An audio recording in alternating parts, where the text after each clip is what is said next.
देश का मिजाज नॉर्थ ईस्ट।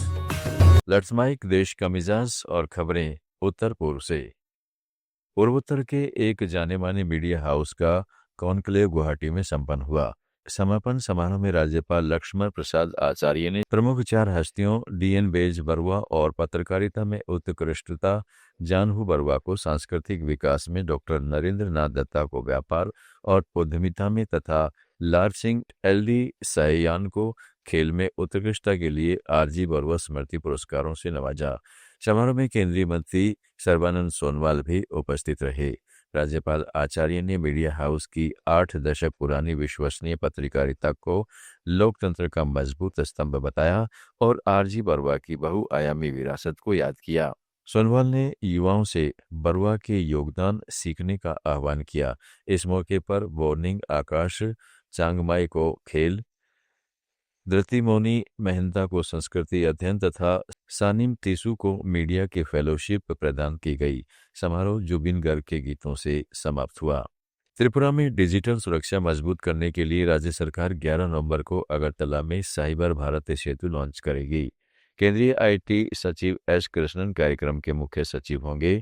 इसी समारोह में त्रिपुरा साइबर सुरक्षा नीति और साइबर जागरूकता माह अभियान भी शुरू किया गया।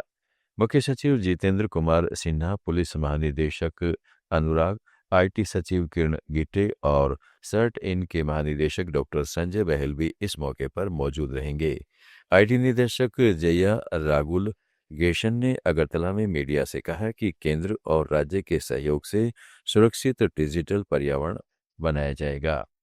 मेघालय कांग्रेस में चल रही उठापटक के बीच पार्टी के कार्यकारी अध्यक्ष पिनशंग इन NCM ने स्वीकार किया है कि कुछ राज्य नेताओं ने AICC सचिव A चेल्या कुमार से मुलाकात कर प्रदेश अध्यक्ष विंसेंट पाल से चर्चा की, लेकिन अंतिम CM शिलांग में एक मीडिया हाउस से बातचीत में कहा है कि कांग्रेस एक परिवार है, अध्यक्ष कोई भी बने इसमें कोई फर्क नहीं पड़ता।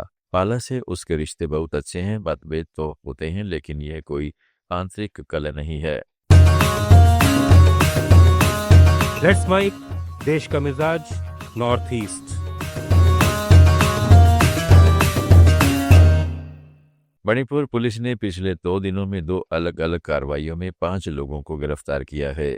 इम्फाल पश्चिम जिले में एक प्रतिबंधित उग्रवादी संगठन के 3 सक्रिय सदस्यों को उनके घर से पकड़ा गया, जिनके पास से मोबाइल फोन और आधार कार्ड बरामद हुआ।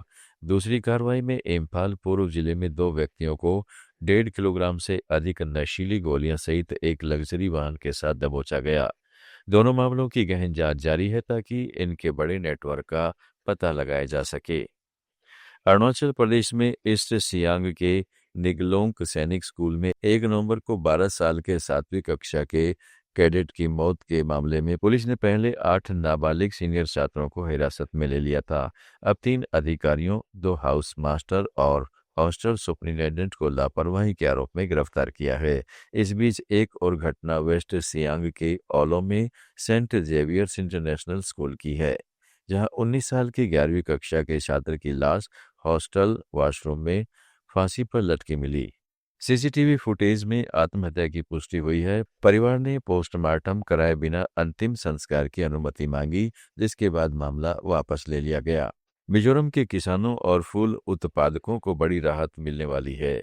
नॉर्थ ईस्ट फ्रंटियर रेलवे ने सेरांग रेलवे स्टेशन से रेफ्रिजरेटेड पार्सल वैन सेवा शुरू करने की घोषणा की है, जो फल, सब्जियां और फूलों जैसे जल्दी खराब होने वाले सामान को तेज, सस्ते और सुरक्षित तरीके से देश के बड़े बाजारों तक पहुंचाएगी।